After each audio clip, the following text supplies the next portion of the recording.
स्वागत है आपका भीम न्यूज इंडिया, देश के सबसे प्रमुख और विश्वसनीय चैनल में।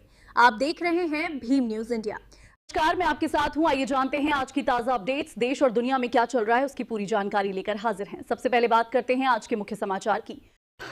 राजेंद्र पाल गौतम एससी कांग्रेस के राष्ट्रीय अध्यक्ष ने एक सभा में क्या कुछ कहा, देखिए एक रिपोर्ट। मैं हूं आपका दोस्त विनय कुमार सिंघल, आप देख रहे हैं भीम न्यूज इंडिया। राजेंद्र पाल गौतम ने कहा कि एसटी एससी ओबीसी का आरक्षण किसने दिया और इसका मजा लेने के बाद समाज के प्रति लोग समर्पित क्यों नहीं है। देखिए, राजस्थान के कांग्रेस राज में छात्रवृत्ति की स्थिति पे भी नजर डालिए। बन पाते, न इंजीनियर बन पाते, न जज बन पाते, न कलेक्टर बन पाते, IAS IPS doctor engineer collector scientist professor कुछ भी नहीं बन पाते।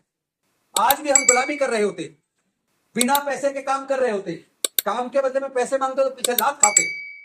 अगर इस हजारों साल की गुलामी को किसी ने तोड़ा है तो अकेले डॉक्टर बाबा साहेब अम्बेडकर ने तोड़ा है। और आज हमारे लोग बाबा साहेब के दिए रिजर्वेशन से इंजीनियर बनते हैं, डॉक्टर बनते हैं, कलेक्टर बनते हैं, साइंटिस्ट बनते हैं, प्रोफेसर बनते हैं और बाबा साहेब को भूल जाते हैं। ऐसे लोग समाज के साथ गद्दारी कर रहे हैं। जो लोग हमारे निगम पार्षद बनते हैं, जिला परिषद जीत के जाते हैं, एमएलए बनते हैं, एमपी बनते हैं, मंत्री बनते हैं, जज बनते हैं, वो लोग अगर समाज की दुख तकलीफ को दूर करने का प्रयास नहीं करते तो वो समाज के साथ भी गद्दारी कर रहे हैं और बाबा साहब के संविधान के साथ भी गद्दारी कर रहे हैं। हमारी आपकी जिम्मेदारी बहुत महत्वपूर्ण है। जब तक कांग्रेस मजबूत थी, आज बहुत से लोग कहते हैं ना कि डॉक्टर बाबा साहेब अम्बेडकर जी ने कहा था कि कांग्रेस के चवन्नी के भी मेंबर मत बनना। आपने सुना होगा, बहुत से लोग इस बात को बोलते हैं, लेकिन वो इतिहास को जानते नहीं है, पढ़ते नहीं है। बाबा साहब ने किस वक्त ये बात कही थी, पहले ये तो देख लो। तब कही थी जब डॉक्टर बाबा साहेब अम्बेडकर कांग्रेस के अधिवेशन में कांग्रेस से ये करवाना चाहते थे कि आप जाति खत्म करने के लिए काम कीजिए, आप हमारे लोगों को भी उनका हक अधिकार दीजिए। तो उस वक्त कांग्रेस ने, उस वक्त की कांग्रेस ने उसको एजेंडे में नहीं लिया था, इसीलिए बाबा साहेब अम्बेडकर जी ने ये बात कही थी। लेकिन बाद में उस कांग्रेस ने उसको एजेंडे में भी लिया। जब संविधान सभा बनी, संविधान बनाने की ड्राफ्टिंग कमेटी बनी, तो उसी कांग्रेस ने डॉक्टर बाबा साहेब अम्बेडकर जी को संविधान की ड्राफ्टिंग कमेटी का चेयरमैन बनाया और बाबा साहेब ने स्वीकार किया। क्यों स्वीकार किया? बाबा साहेब ने इसलिए स्वीकार किया कि अगर मुझे ड्राफ्टिंग कमेटी का चेयरमैन बना रहे हैं तो मैं भारत का संविधान जब ड्राफ्ट करूंगा तो अपने लोगों के हक और अधिकार सुनिश्चित कर पाऊंगा। और जब वो प्रथम कानून मंत्री बने, पहली बात तो जब ड्राफ्टिंग कमेटी के चेयरमैन हो गए, ड्राफ्ट बनाया, संविधान पेश किया, तो संविधान के अंदर अपने पूरे समाज को, चाहे वो आदिवासी हो, चाहे वो दलित हो, चाहे वो पिछड़ा हो, चाहे वो महिला हो, चाहे मजदूर हो, चाहे किसान हो, लेकिन ये अकेले डॉक्टर बाबा साहेब अम्बेडकर की काबिलियत थी कि उन्होंने सबको बराबर कर दिया, सबके सारे रास्ते खोल दिए। और अभी बहुत लोगों को यह भी नहीं पता है कि संविधान सभा में जब इस बात पे चर्चा हुई कि अब अंग्रेज जाने वाले हैं, अब हमें अपनी सरकार चुननी है, तो वोट का अधिकार किसको मिलना चाहिए? ज्यादातर संविधान सभा के सदस्य ये चाहते थे कि वोट डालने का अधिकार केवल जो इनकम टैक्स देते हैं उनको मिलना चाहिए, जो ग्रेजुएट हैं उनको मिलना चाहिए, जो बड़े जमींदार हैं उनको मिलना चाहिए। अब सोच के देखो, अगर डॉक्टर बाबा साहेब अम्बेडकर चुप रह जाते और संविधान सभा की उस बात को मान लेते तो भारत में चूंकि मनुस्मृति की वजह से, जो मनुस्मृति में पाबंदी लगी हुई थी दलित के, आदिवासी के, पिछड़े वर्ग के पढ़ने पर, महिलाओं के पढ़ने पर, तो हमारे लोग ग्रेजुएट कहां से बनते? इसका मतलब हमें वोट का अधिकार नहीं मिलना था, हमें व्यापार करने का अधिकार नहीं था, तो इनकम टैक्स पे ही कहां से होते? तो हमें वोट का अधिकार नहीं मिलना था, हमें प्रॉपर्टी का अधिकार नहीं था, तो हम जमींदार कैसे बनते? तो इसका मतलब वो संविधान सभा देश के 95% लोगों को वोट का अधिकार देना ही नहीं चाहती। अगर हमें वोट का अधिकार नहीं मिलता, बाबा साहब नहीं लड़ते, तो क्या कोई सांसद विधायक हमारे घर आता? आज वोट मांगने बड़े से बड़ा नेता हाथ जोड़ के आता है ना, उस वोट की वजह से आता है। ये हमारी गलती है कि हम उस वोट की वैल्यू नहीं समझ रहे। क्योंकि डॉक्टर बाबा साहेब अम्बेडकर संविधान सभा के सामने अड़ गए और उन्होंने कहा कि केवल इनकम टैक्स पेई को या ग्रेजुएट को या जमींदार कोई नहीं, भारत में रहने वाले सभी लोगों को, चाहे मजदूर हो, किसान हो, पढ़ा लिखा हो, अनपढ़ हो, अमीर हो, गरीब हो, कोई भी हो, स्त्री हो या पुरुष हो, सबको वोट का अधिकार मिलेगा और सबकी वोट की कीमत बराबर होगी। One man one vote, one vote one value. लेकिन हमारे लोगों ने अपनी उस वोट की कीमत को पहचाना नहीं। कोई शराब की बोतल में, कोई 1000-2000 रुपए में, कोई 10-20 किलो अनाज में अपना वोट बेच देता है और 5 साल तक फिर अपना दमन होता है। तो बाबा साहेब अम्बेडकर जी ने संविधान में सबको बराबर कर दिया। अगर बाबा साहब ये कहते हैं कि भाई कांग्रेस की सरकार है, मैं नहीं बनूंगा मंत्री, सोच के देखो क्या हिंदू महिलाओं को जो हिंदू कोड बिल के माध्यम से अधिकार मिले, क्या वो अधिकार मिल पाते हैं?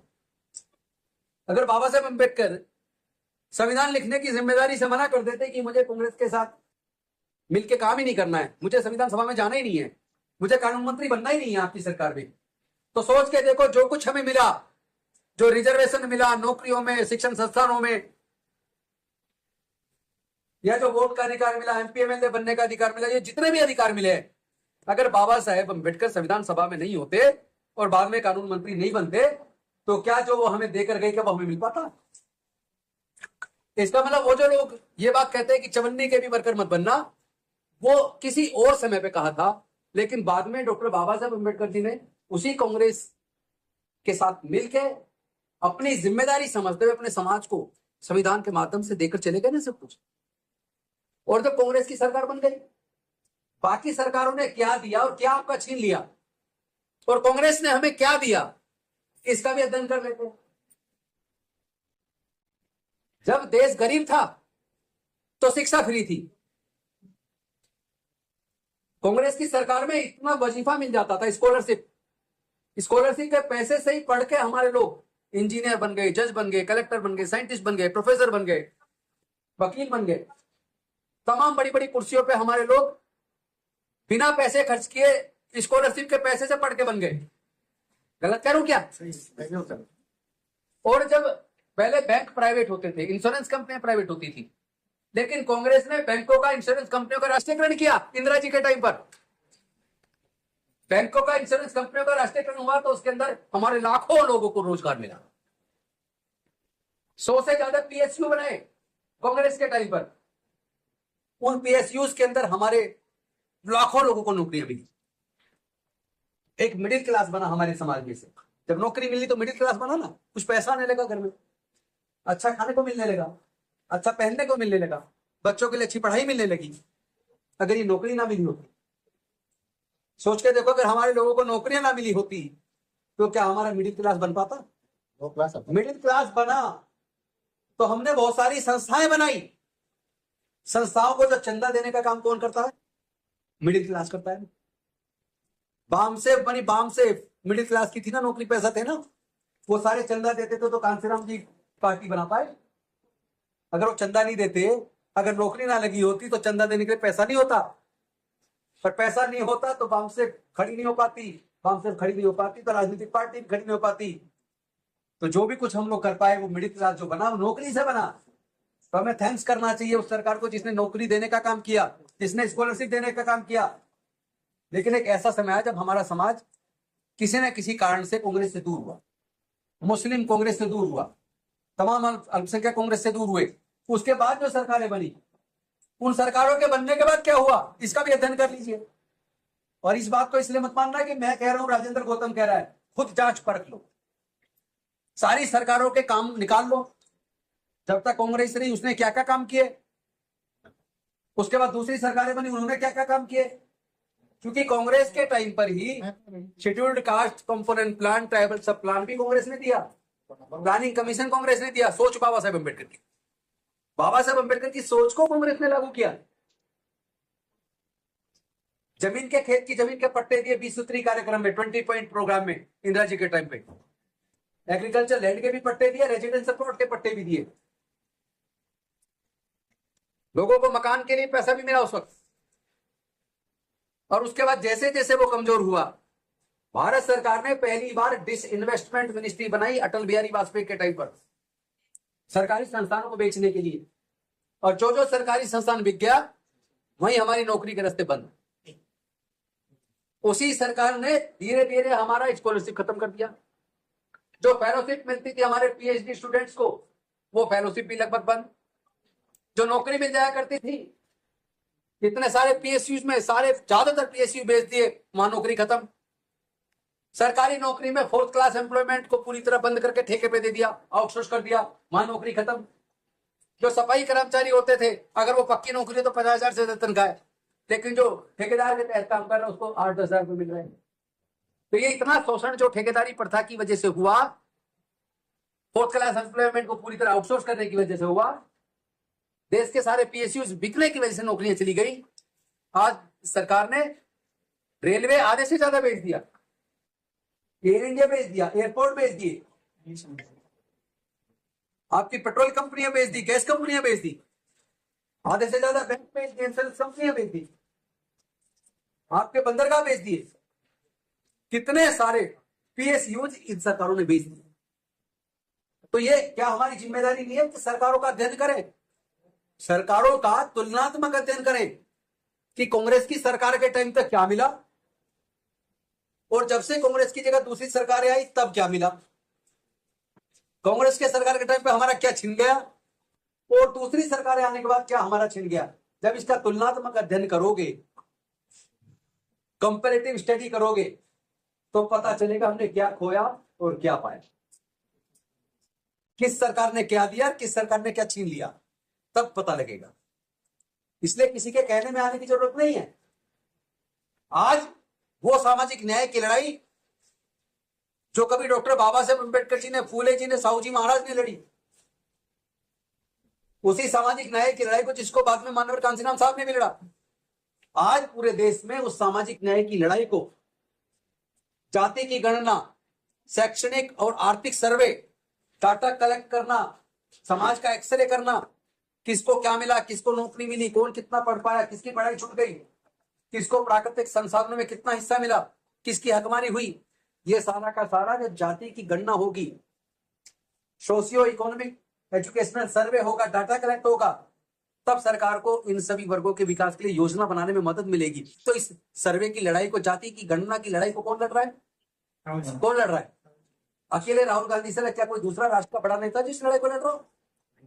कोई दूसरा है? जिस बात को कभी कांसीराम साहब कहते थे, जिसकी जितनी संख्या भारी उसकी उतनी हिस्सेदारी, आज राहुल गांधी कह रहे हैं जिसकी जितनी संख्या उसका उतना हक। और कोई नेता कर रहा हो तो बता दो। तो जिस मामले में, जिस मुद्दे पर लड़ाई लड़ने से हमारे लोगों के अधिकार मिलते हों, जिससे हमारे हित सुरक्षित होते हो, जो नेता मोदी जी की आंख में आंख डाल के कहता हो इसी सदन में तुमसे ही गणना करवाएंगे और अपने लोग का लेके रहेंगे, तो आज क्या उस आदमी को हम अकेला छेड़ दें, उस नेता को? आदरणीय मल्लिकार्जुन खड़गे जी, आदरणीय राहुल गांधी जी जिस सामाजिक न्याय की लड़ाई को मजबूती के साथ लड़ रहे हैं, मैं ये पूछ रहा हूं, राजनीतिक पार्टी की बात भी छोड़ दीजिए, सबसे पहले जरूरत हमारे समाज के हक और अधिकार की है। तो जो राजनीतिक पार्टी और जो नेता हमारे समाज के हक अधिकार के लिए लड़ेगा, क्या हमें उसको मजबूत करना चाहिए कि नहीं करना चाहिए? करना चाहिए ना। इसीलिए हम लोग आज पूरे देश में जाके राहुल गांधी जी को ये बता रहे हैं कि राहुल जी, आप इस सामाजिक न्याय की लड़ाई को लड़ो, हम आपको कमजोर नहीं होने देंगे। पूरा हमारा अनुसूचित जाति, जनजाति, पिछड़े वर्ग आपके साथ खड़े हैं, आपको डरना नहीं है, रुकना नहीं है, झुकना नहीं है। ये जितना मर्जी ईडी, सीबीआई, इनकम टैक्स जो मर्जी लगा दे, और जो इलेक्शन कमीशन आजकल जो बीजेपी की जेब में जाता हुआ दिखता है, उससे भी लड़ाई लड़नी पड़ेगी। ईवीएम के खिलाफ भी लड़ाई लड़नी पड़ेगी। जिस तरह कांसीराम साहब ने कहा था, अपनी वोट की रक्षा ऐसे करो जैसे अपनी बहू बेटी की इज्जत की रक्षा करते, इसी तरह अपनी वोट की भी हमें रक्षा करनी पड़ेगी। कई मोर्चे पे लड़ाई लड़नी है, लेकिन उससे बड़ी लड़ाई हमें अपने खुद के अंदर लड़नी है, वो है शेड्यूल्ड कास्ट में अंदर जातियों में जाति बनकर जो आपस में लड़ रहे हैं ना, इसको खत्म करना पड़ेगा।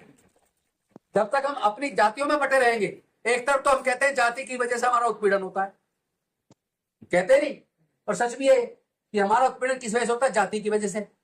जब जाति इतनी खराब चीज है, उसकी वजह से उत्पीड़न होता है, तो भाई कम से कम शेड्यूल्ड कास्ट की सारी जाति इकट्ठे तो हो जाओ। फिर है तो हमारा एक ही खून भाई। हमारे अगर इतिहास में जाकर अपने ढूंढेंगे हमारे फोरफादर कौन थे, तो हमारा सबका एक खून। बेशक अलग अलग काम करते थे, जाति कई बाद में बना दी, जाति बांटने वाला चालाक आदमी था, पर आज हमें अकल है कि अब तो कम से कम एकजुट हो जाओ। अब तो आपस में भाईचारा बनाओ, अब तो एक दूसरे के दुख दर्द में शामिल हो, अब तो एक दूसरे की ताकत बनो। हम लोग एक दूसरे की ताकत बनेंगे तो ताकत बनेगी। और हम अगर ये कहेंगे मदिगा को पीछे कर दो, माला को आगे कर दो, माला को पीछे कर दो, मदिगा को आगे कर दो, वाल्मीकि को इधर कर दो, अरे भाई हमारा सबका खून एक है, हमारे सबके मुद्दे एक है, हमारा सुख दर्द एक है, तो हम लोग फिर मिलकर लड़ाई लड़े ना, एकजुट होकर लड़े ना, अलग क्यों होकर लड़े? तो लड़ेंगे ना। आप देख रहे थे भीम न्यूज़ इंडिया। यदि आपको हमारे द्वारा दिखाई गई खबरें पसंद है तो प्लीज़ हमारे चैनल को यूट्यूब पर सब्सक्राइब कीजिए, लाइक कीजिए, शेयर कीजिए, कमेंट्स कीजिए। आने वाले नोटिफिकेशन के लिए बेल आइकन का बटन दबाना न भूलें। भीम न्यूज़ इंडिया के फेसबुक पेज, ट्विटर यानी एक्स और टेलीग्राम पर भी फॉलो कर सकते हैं। आप बने रहिए हमारे साथ, देखते रहिए भीम न्यूज़ इंडिया। आपका बहुत बहुत धन्यवाद।